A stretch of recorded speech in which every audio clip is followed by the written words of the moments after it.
Hello everyone, thank you for stopping by. In today's video, I'm going to show you how you can recharge your car's air conditioning at home. Now, the system that I'm going to show you isn't for every application, but if you're low on gas, this should help. Right now, I have a thermostat stuck into the air conditioning vent, and it's reading just above 70. I don't know if the camera's picking that up clear enough. And the outside temperature right now is 86 degrees. And I did check that with another thermometer, and this thermometer here is calibrated, so it's correct. I'm using this product called Arctic Freeze. Now, I'm just giving a little history on this. Last year, we were ready to take a trip and the air conditioning stopped blowing cold. Kind of like what it is right now. It's blowing cool, but not cold enough to keep the car at a comfortable temperature when you're traveling. I used this product last year, and when you get it, it comes with a plastic tab on it that you have to pull off, and then you screw this top on. And this top has a gauge. Just want to point out a few things before we get started. Before you start filling it up, when you put this gauge on, if it's in the green, do not add any more refrigerant to it. Another item, if you go to the website that I have down below, it'll show you how much refrigerant should go in there according to the ambient temperature. That's the outside temperature. So right now it's 86 degrees over here, and according to the chart, at 85 it should be between 45 and 55 pounds, and at 90 it's the same, 45 to 55. So that would take it somewhere in the green over here. Here's if you can see this, the 45 and 50, and it points out in the instructions that you don't want to fill it to the top of the green, because in your particular situation, depending on the temperature, the system, and so on, you might overfill it, and that'll cause your air conditioner not to work, and it has to be purged. And venting, letting the gas out into the atmosphere, is illegal in the United States. Also, on that web page, if you go there, it'll give you a few conditions on what to look for. But this gauge only goes to the low side. If you have a set of gauges, or could get a set of gauges, it reads on the low pressure side, if that's high, and the high pressure side is high, you overcharge.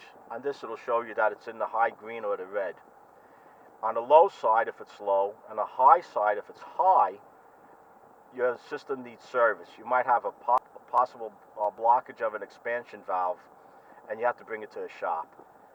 And if the low side is high and the high side is low, it needs service. It's possibly a faulty compressor. Again, you would need a set of gauges to see that, and if all you're using is this can, well, go by what's on the can. Let's take one more look at this, and we have it right now. It's at 70 degrees. It's blowing 70 degrees. So let's go outside and get to this. Alright, we're outside now, and the first thing, the engine's running. Be careful. You may want to wear gloves doing this, and you definitely want to wear goggles. You have to find the high side, and there's times that'll be marked, but it's usually the thicker of the tubes. You have to unscrew this cap. Don't lose it. This cap has to go back on. I know that. Okay. Once you have the cap removed,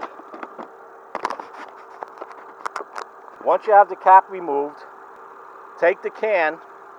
If you have a new can and it hasn't been used, you can put this on first to check the pressure.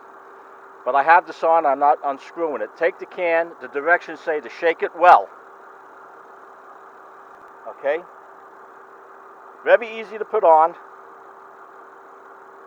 You just slip this back and it goes right over that fitting.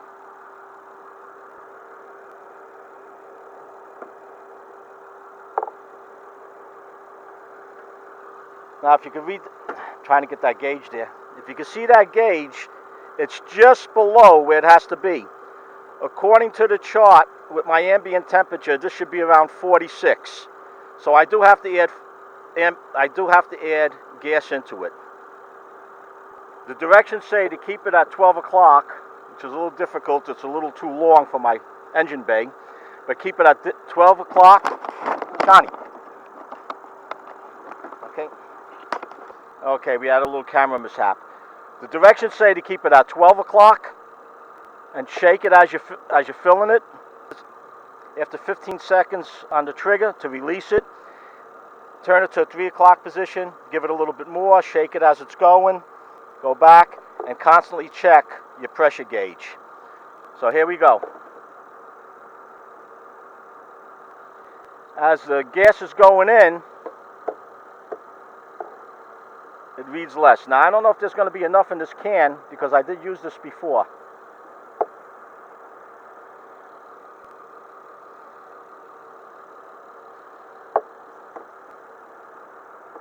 Okay, with just that little bit, I'm going to pick the camera up. With just that little bit, you can see how the pressure moved up. So we have a little ways to go yet, and you don't want to overfill this. You want to be careful not to overfill it. Right, John? Yeah. What's going on here? Okay. We're having a little camera difficulty here. Got a lot of editing to do here. Okay. Oh, and another thing I didn't mention. You want to make sure your compressor's turning. On this, the compressor is covered, but from the bottom I can see that the compressor pulley is turning. Okay, we climbed up a little bit more.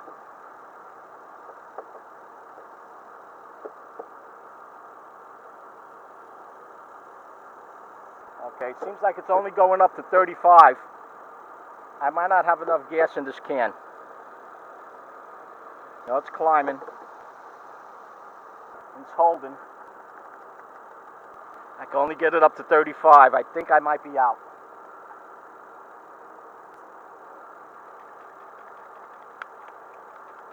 Well? No, I have more in there. I can feel it. Just shaking it up a little bit more.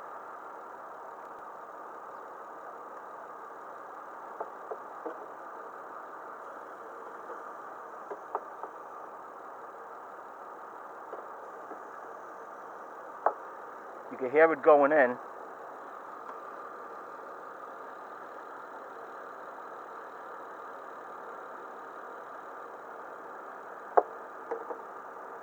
Okay, we're up to 40. You're gonna get... Now it dropped.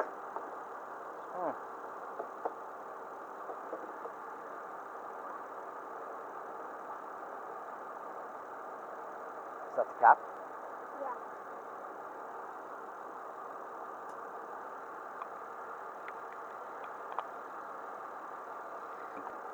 I'm going to try one more time and see. Okay, it's a little bit before the 40.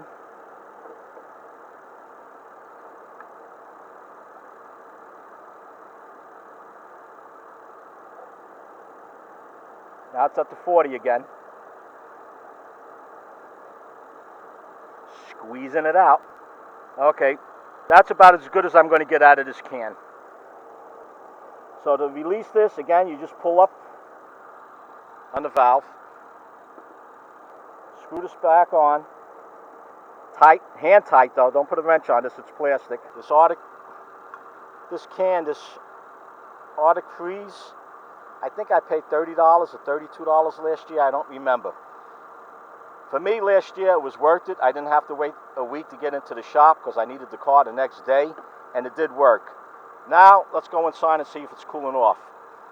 According to the chart, I should have been closer to the 50 over here, almost to the end of this 40. But let's see if this is working.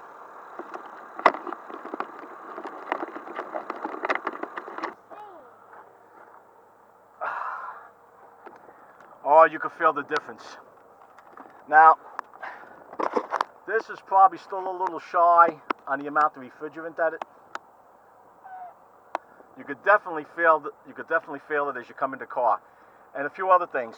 Keep your windows open, your car doors open while you're doing this. Let your car run a few minutes before you hook everything up.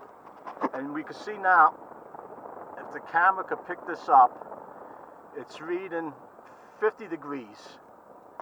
I'm not an air conditioning tech. I don't know how cold it should be blowing out, but I can tell you this, it definitely feels good. It's blowing at 50 degrees, and if I get another year out of this, $30 for that can, 2 years, I'd be happy. If this doesn't work, or any of the conditions below, again, look at the chart on that website, just to make sure that you're not overcharging your system. This isn't a professional fix, but something that you could do at home. In my case, it was I needed the car the next day, and I couldn't wait a week. And if this didn't work, I was going to go a week traveling without any AC. But it worked for me. I hope it works for you. Let me know how you made out by posting your comments down below. Give it a like. Pass it along to someone else that might be able to use this. And if you haven't done so already, consider subscribing to my channel. And if you would like to get my videos as they're uploaded, be sure to hit that little bell icon. And until next time, everyone, stay cool and stay well.